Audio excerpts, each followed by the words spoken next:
अनाथ होने के बावजूद मधु एक पढ़ी लिखी आत्मसम्मानी लड़की थी। वो सरकारी स्कूल में टीचर थी। सभी उसकी प्रशंसा करते थे।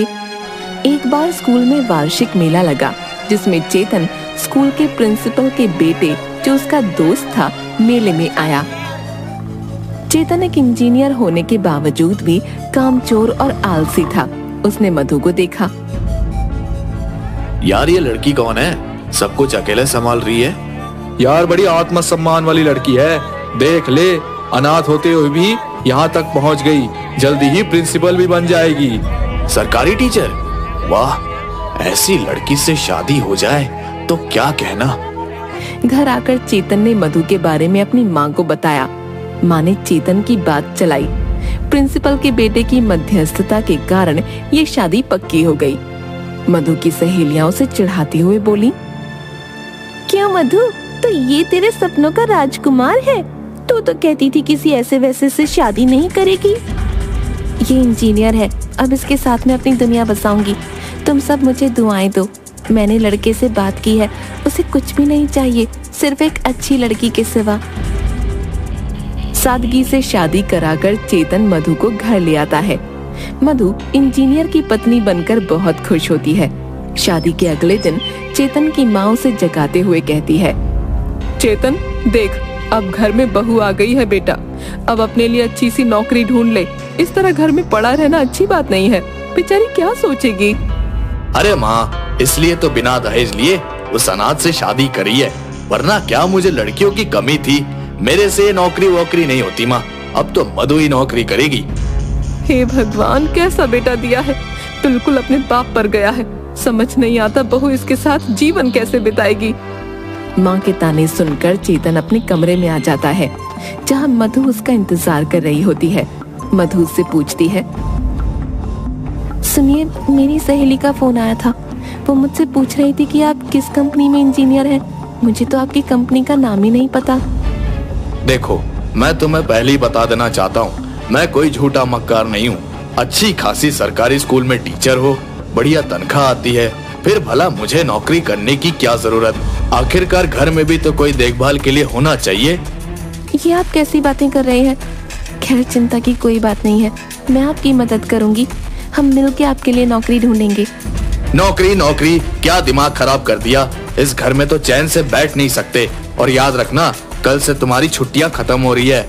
मैं तुम्हें स्कूल छोड़ने जाऊंगा और वापस लेने भी आऊंगा। ये क्या कम है? आए बड़ी। चेतन के जाने के बाद मधु उदास हो गई। उसने सपने में भी नहीं सोचा था कि उसका पति बेरोजगार और कामचोर होगा। वो तो खूबसूरत सपने सजाकर ससुराल आई थी। मैं अपनी पूरी जिंदगी किसी कामचोर के साथ बर्बाद नहीं कर सकती। मुझे इस आदमी के साथ नहीं रहना, मैं इन्हें छोड़कर चली जाऊंगी। सुबह होने पर चेतन मधु को स्कूल छोड़ाता है, लेकिन जब मधु को वापस लेने जाता है तो मधु आने से इनकार कर देती है। चेतन, तुम यहाँ से चले जाओ। मैं तुम्हारे जैसे आदमी के साथ नहीं रह सकती। मैं अपना जीवन अकेले बिता लूंगी। ये तुम कैसी बात कर रही हो? ऐसा भी कभी होता है क्या? मैं तो मजाक कर रहा था। जल्दी ही मुझे नौकरी मिल जाएगी डार्लिंग, मैं कोशिश कर रहा हूँ। चलो घर चलो। झूठ बोलकर चेतन मधु को घर तो ले आता है और कुछ कंपनियों में उसके सामने ही एप्लीकेशन भी भेज देता है। पर उसका दिमाग काफी परेशान हो जाता है। वो अपने दोस्तों से इस बात की चर्चा करता है। दोस्त कहते हैं, अरे चेतन, चिंता करने की कोई बात नहीं है। तुझे पता है, गांव के पीछे जो भूतकाल की गुफा है, उसमें एक पहाड़ी फकीर आया है जो सबकी मुराद पूरी करता है। चल उनसे मिलते हैं, वही कोई रास्ता बताएंगे। हाँ, मंगलू सही कह रहा है। मेरे भाई के घर भी ऐसी ही परेशानी हुई थी। उसने मेरी भाभी को ऐसी जड़ी बूटी पिला दी कि अब तक वो भाई की सारी बात मानती है। चेतन हरिया और मंगलू के साथ पहाड़ी फकीर के पास जाता है। पहाड़ी फकीर उसे देखकर जोर से चिल्लाते हैं, आ गया बच्चा, तेरा ही इंतजार कर रहा था। काफी दुखी लग रहा है, चिंता मत कर, सब ठीक हो जाएगा। बाबा के कमंडल में अपनी अंगूठी डाल दे और अपनी समस्या बता। धन्य हो बाबा, आपको कैसे पता चला कि मैं बहुत दुखी हूँ? अरे बाबा, क्या बताऊं आपको, नई नई शादी हुई है। अनाथ लड़की से शादी की ये सोचकर कि वो सरकारी टीचर है, सारी उम्र मुझे काम करने की जरूरत नहीं पड़ेगी, लेकिन वो तो मुझसे छुटकारा पाना चाहती है। अनर्थ हो जाएगा, ऐसा कभी ना करना। तेरी पत्नी कोई साधारण औरत नहीं, साक्षात लक्ष्मी है। अगर वो तेरे घर से गई तो तेरा घर का सुख चैन भी चला जाएगा। लेकिन बाबा, वो तो रुकने को तैयार नहीं। एक ही रट लगाई है कि अगर तूने नौकरी नहीं की तो मैं यहाँ नहीं रहूंगी। हर घड़ी मुझसे नौकरी करने को कहती है। तो ये बात है, अपनी घड़ी कमंडल में डाल और बाहर जाकर मेरी चौखट की मिट्टी उठा ले। घर जाकर उसमें टमाटर मिला लेना और अपनी पत्नी के चेहरे पे लगाना। तेरी समस्या ठीक हो जाएगी। अगर उसका चेहरा खूबसूरत हो गया तो सब ठीक है, और अगर उसके चेहरे पर कोई मुसीबत आई तो तेरी बर्बादी निश्चित है। चल जा, अब बाबा का ध्यान का समय है। चेतन अपने दोस्तों के साथ पहाड़ी फकीर की चौखट की मिट्टी लेकर घर चला जाता है और फिर मिट्टी में टमाटर का रस मिलाकर मधु के पास आता है। मधु, बहुत थकी हुई लग रही हो। ये देखो, तुम्हारे लिए दिल्ली से फेस पैक मंगाया है। एक बार इसे चेहरे पर लगा कर तो देखो, सारी थकान दूर हो जाएगी। तुम कहती हो मैं तुम्हारा ध्यान नहीं रखता। ये ध्यान नहीं रखता तो क्या है? देखो चेतन, अगर तुमने नौकरी नहीं करी तो तुम मुझे इस घर में नहीं रोक पाओगे। तुम्हारा कोई फेस पैक काम नहीं आएगा। मधु मुंह धोने के बाद शीशे में अपना चेहरा देखती है। हे भगवान, ये क्या हो गया? मेरे पूरे चेहरे पर दाने ही दाने हो गए। हे भगवान, चेतन तुम मुझसे बदला लेना चाहते थे, अब मैं यहाँ नहीं रह सकती। ये तो किसी चीज की एलर्जी लगती है। दूसरी तरफ शीला बहू का चेहरा देखकर बहुत परेशान हो जाती है और बहू से कहती है, अरे मधु, तेरे खूबसूरत चेहरे पर ये क्या हो गया बेटा? लगता है किसी की बुरी नजर लग गई है। सुना है कोई पहाड़ी फकीर आए हैं जो सबकी मुसीबत दूर कर देते हैं। मेरी भाभी की बहू को भी नजर लग गई थी तो उन्होंने ही उतारी। मधु अपनी सास शीला के साथ पहाड़ी फकीर के पास पहुंचती है। महाराज, हम आपकी शरण में आए हैं। देखे ना, मेरी बहू को न जाने किसकी नजर लग गई। इसका चेहरा रातों रात दानों से भर गया है। तुम बाहर जाओ माँ जी, मैं तुम्हारी बहू से अकेले में बात करना चाहता हूँ। शीला बाहर चली जाती है और पहाड़ी फकीर मधु से कहते हैं,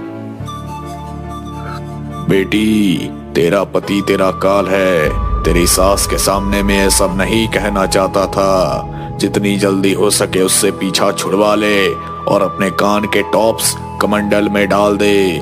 चौखट की मिट्टी उठाकर अपने पति के खाने में मिला दे। अगर ठीक रहा तो बढ़िया है, वरना जल्दी से जल्दी छोड़ के चली जा, सब ठीक हो जाएगा। मधु घबरा के पढ़ी लिखी होने के बावजूद अपने टॉप्स बाबा के कमंडल में डाल देती है। शीला अंदर आती है। देख बेटी, तेरी बहू लक्ष्मी है। कुछ भी हो जाए, अपनी बहू को घर छोड़कर कभी मत जाने देना।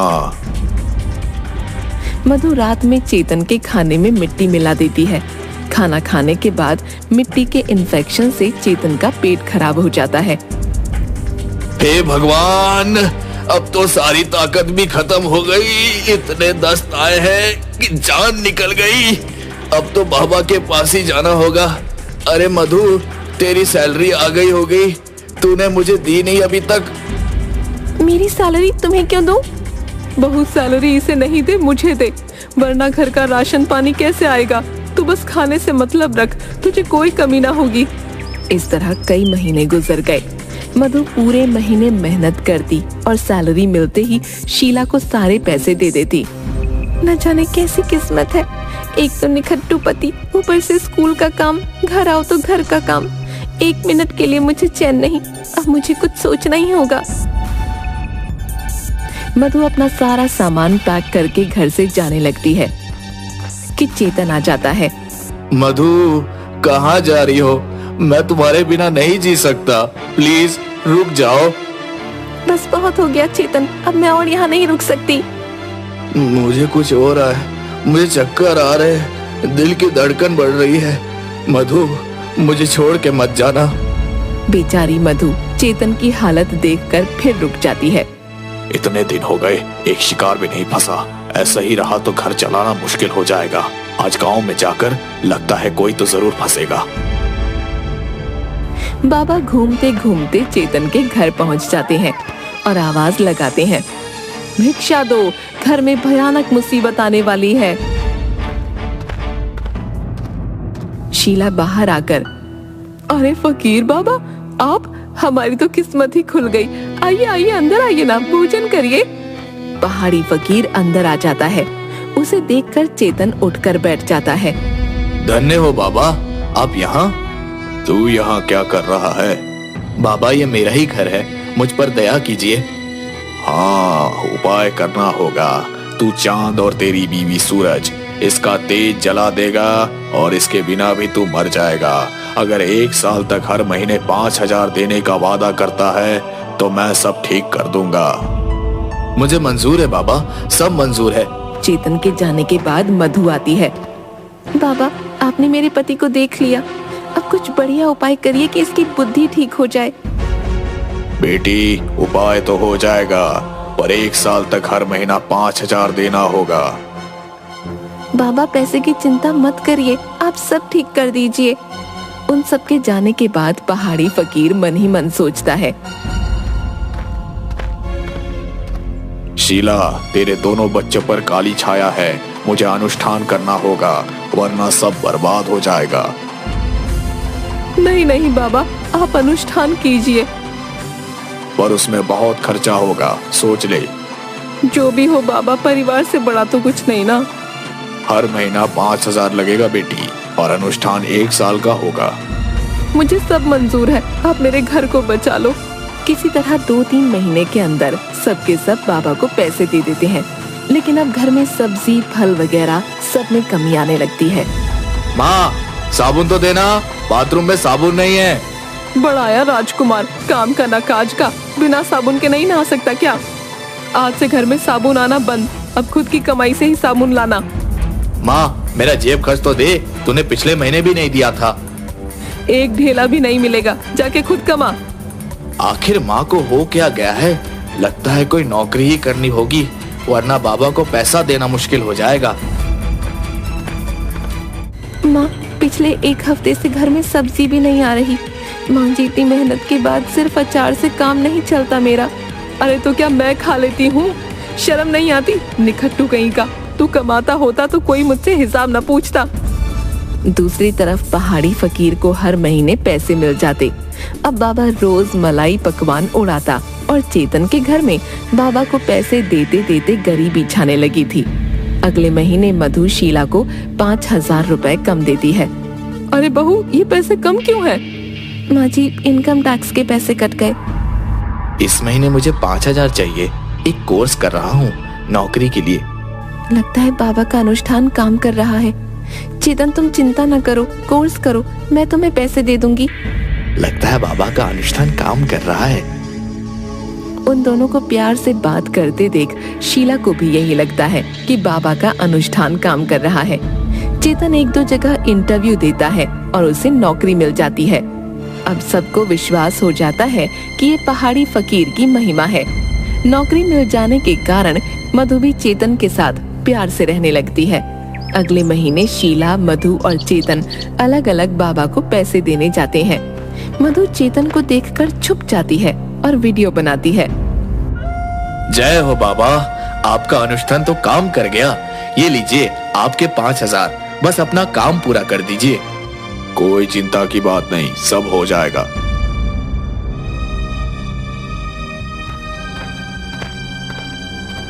जय हो आपकी, आपके अनुष्ठान से मेरा घर बदल रहा है। लीजिए 5,000 रुपए, बस मेरा काम पूरा कर दीजिए। शीला के जाने के बाद बाबा अपनी विग उतार कर बीवी को बुलाता है। सूजी डार्लिंग, बाहर आना।